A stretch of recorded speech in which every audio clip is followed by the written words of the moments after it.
My name is Tracy Fant. I'm organizer of Freedom Fighters Upstate South Carolina. And I'm joined by Dr. U.A. Thompson, Felicia Oliver, and Shadavia Roseman, the mother of little Zion.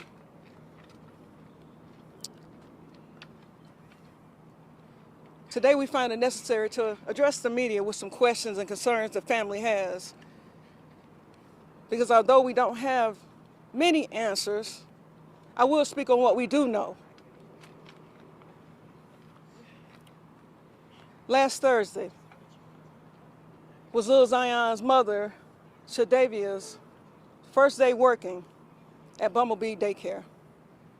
She started her day off as usual. She worked Thursday and Friday, and she enjoyed the weekend with her one-year-old son, preparing him for his first day at daycare, which would be Monday.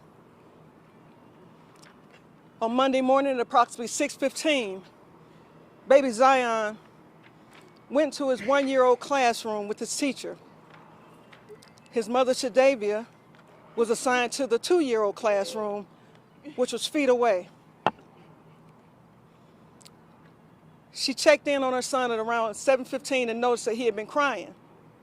She contacted a family member and asked for them to come and pick him up because she didn't want his first day at daycare to be traumatic. And although he was upset, and she knows that because she's worked in child care for over 7 years, she knows this is normal for children. It was her baby, her miracle baby, who was upset. So she called for her family to come and pick him up. Her family was en route to pick little Zion up, but unfortunately, upon arrival, they saw an ambulance. Now, inside the school, something else was happening.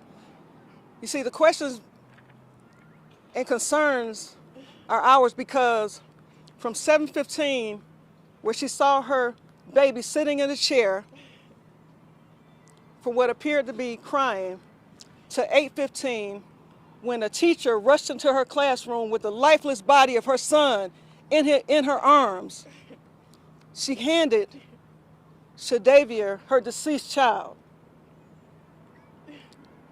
The family tells me that his lips were already purple, his body was completely limp.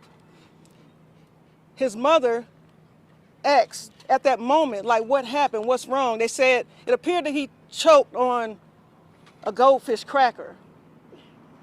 She asked if anyone did CPR. She ran to the office and they began to do mouth-to-mouth on him. EMS arrived and they came in and they did an amazing job. They worked on him for several hours. But the lapse in time from when she last saw her baby to the time when he was put in her arms, deceased, the answer still remained. The question still remained, what happened to little Zion? If he strangled, was anyone in that classroom certified to administer CPR? If he strangled, was there another teacher, or were there teachers in the classroom that could come to his aid, or was he in the classroom alone? You see, this daycare has several violations. And one of the many violations that they've had in 2021 was lack of training for CPR. So as I say, the questions remain, and I'm gonna allow his aunt, Felicia, to speak, and then after that, Shadavia is gonna say some words. Hi. I just was wanting and wondering, why did my sister have to approach the room after being notified and had her lifeless baby? Upon approaching, watching her baby being passed around. No CPR performed at this time, no any maneuvers or anything. Just passed from teacher to teacher and then placed in her arms and then removed from her arms, ran to the office and started mouth to mouth. Why? I want to know what happened to lead to this incident. Prior to them approaching her, they approached her room and asked her prior to this incident, was a blanket Zion's? And she replied, no, The blanket is not Zion's.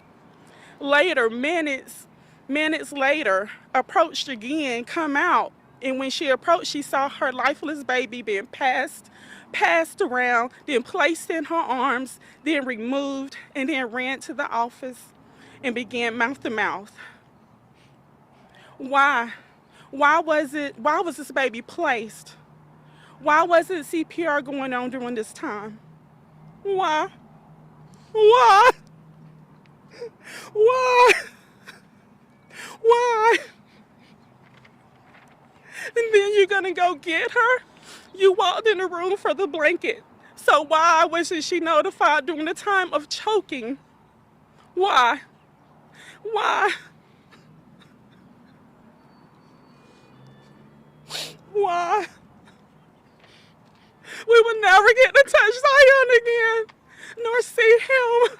His first day of daycare, his very first day, while my other sister was en route to get him to find out that he had passed.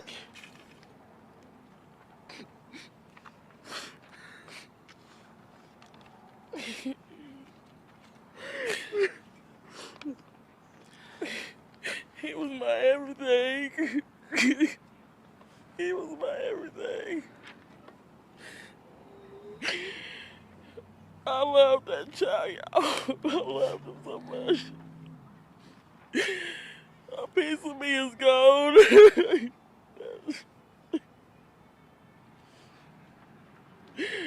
A piece of me is gone. I love that child. I loved him so much. And to have him taken, I don't know. I don't know.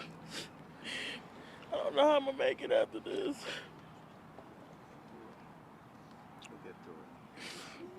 I don't know.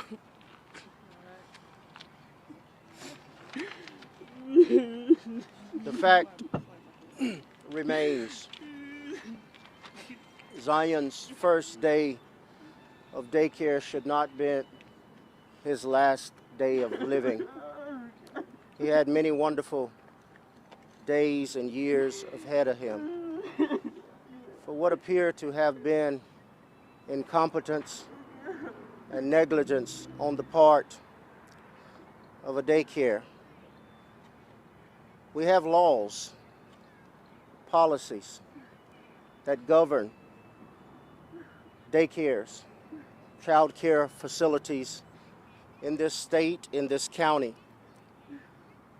We are calling on DHEC, DSS, the Sheriff's Office, and other agencies within Greenville County to make sure Bumblebee and other daycare facilities like it are following the guidelines, the procedures set forth by the local agencies, the governing bodies in the state of South Carolina, so that no other family have to experience the tragedy that this family is going through.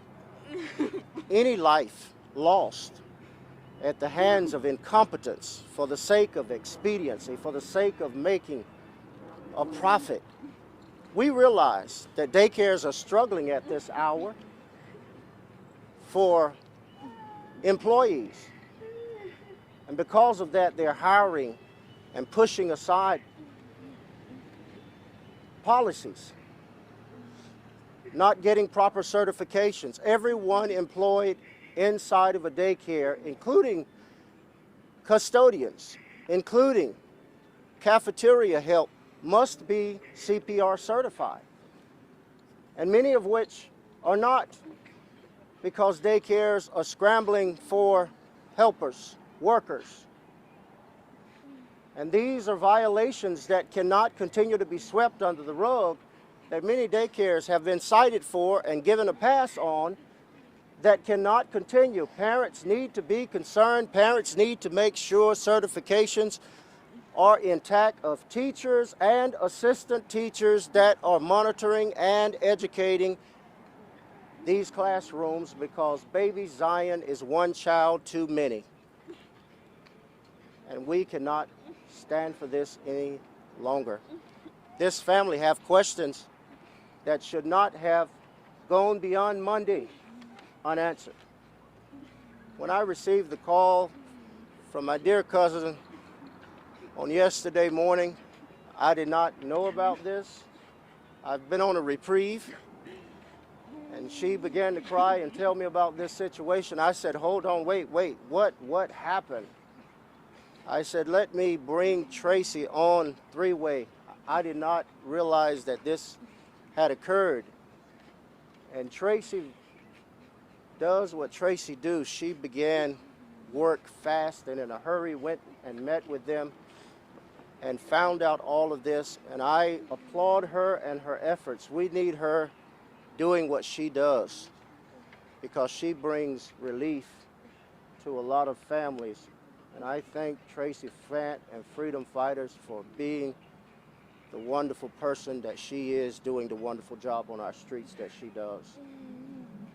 And I thank her for helping my family in this hour of need. And I thank you, the members of media, because you will help us get these answers, not just for baby Zion, but for other parents whose kids are now in there. CPR should have been administered. A goldfish. I have grandkids. My wife and I discussed this on last night. You know how many times our grandkids eat goldfish at our house and have gotten choked on goldfish, but they did not die from it. We need answers. We need them fast. This is not right. This family is hurting. This baby, look at this innocent child. It is not about race. It is not about social justice. It is not about civil rights. This is about human life, dignity. This hurts. A 1-year-old child is dead because someone inside this building behind us who was supposed to know CPR did not know it and brought a lifeless child to his mother, a teacher in the next room.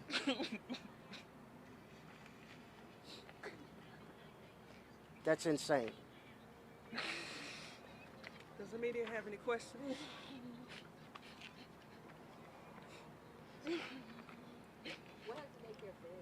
Nothing.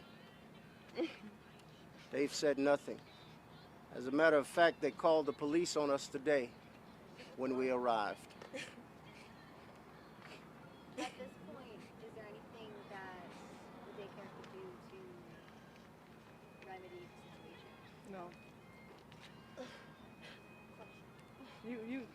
They could never replace him. They could never replace this child's life. There's no remedy. The only true remedy in the future is ensuring that this never happens again to another child. But right now, in this moment, no. They can make sure they let every parent know that has a child in here, that every teacher here has, and every employee has CPR certification. They can place it on the front wall, on the front desk when the parent drop off their kids and pick them up to prove to the parents that they have their certifications intact. That would be a good start, because I wouldn't feel good if I was a parent dropping my child off here that it is so, because obviously it's not, especially considering that there has been some infractions in the past for such violations. Then also let this be a lesson to other parents whose children are in daycare. And also let this be a lesson to other parents whose children are in daycare, not only focusing on this daycare facility, but this is the type of question that you need to ask when you enroll your child, or if your child is currently enrolled in a daycare program. Are they CPR certified? Are there 2 teachers in every classroom? When one leaves, there's another one there to see over the children. What about the teacher to student ratio? You know, are the teachers overwhelmed? There's a lot that could have come into play, but as of now, we don't have those answers because we still haven't received a response from the coroner. as far as the cause of death. And until then, we really can't speak 100% on what happened. We know that they have video that the family is entitled to see. So we do want, if the family doesn't want to view it, we would like to view the video to see what happened in that gap, in that hour's time that Zion, from 7:15 to 8:15 when he was deceased. But yeah. And for the record, it was a parent who performed CPR on Zion at last, and the parent was dropping off their child at the front office. I don't know if y'all would know, you said the teachers in the classroom weren't CPR trained. Did they say they didn't know how to do it, or is there any evidence like that? So in March, they were fined for the teachers not being CPR certified. That's online on the DHEC website. And so, we don't know really what to conclude from that. But it says that they did remedy the situation on that before. Right, but what does that mean? Does a remedy mean that one teacher was certified and that teacher just wasn't in his class? Or does that mean that all the teachers were certified? I saw that it said it was remedy, but does that mean it was 100% coverage? As Dr. Thompson said, that the janitors know CPR, that everyone within a facility know CPR, or did just the facilitator learn CPR? There's a big, that's wordplay. And those are the types of things, as a daycare owner, we've owned daycares in the past. Those are the types of things you have to stay abreast of, Right. because daycare teachers don't make a lot, so the turnover rate is very high. So it's very possible that in March they got a violation for it, but in May they remedied it. But in June, 3 of those teachers quit, Right. and they hired new teachers who wasn't. So they had to recertify all those teachers, but there was no places in the class until August. So, so those are types of things you have to look out for, and you have to bring people in to train, things of that nature. So it's a tricky situation. Right. I was wondering if Zion's mother might be able to shed some light on this situation, just as a person who's worked there before. Did they have you go through CPR training as part of your training? I was certified through another facility. I just started, but I have my certification through another facility. But you didn't ask for it prior. No, they They didn't ask never me. asked you about it here? They never asked me. When I first started, when I first started that morning, I was asked if I was given a packet to finish, print my information to be hired. And the assistant director didn't know that I wasn't given. She just thought I was coming in, and I said, I wasn't given a packet to finish my information prior to that. Like my 2 weeks of coming in for the job, I was only given a Century registry to fill out. I wasn't given a whole staff application, pretty much, to fill, which I had all my stuff in hand, but they just asked me to fill out a registry, a Century registry. And then 2 weeks, well, technically I started in 3 weeks. And when I came in my morning of starting, the assistant director asked me to fill out more of my pretty much finish my application. Was CPR training a part of that at all? They had to fill out To verify that I had my training, it was mainly policies that what was attached to the, application. Did she ask me if I was certified? No, but I am. Did the paperwork ask you at all if you were certified? I don't believe so. I don't remember, but she was supposed to get a copy of it right then. I do know my time of being hired from other businesses, that stuff you have to have it in file. But was I asked for it? No. So you never had to show them proof that you were certified? No, they didn't ask. And I'm technically an interview. So I'm whatever they're giving, we're asking me to give. That's what I'm giving. You know. And have you heard anything from DSS in the last few days? No. No. Who will you likely to risk?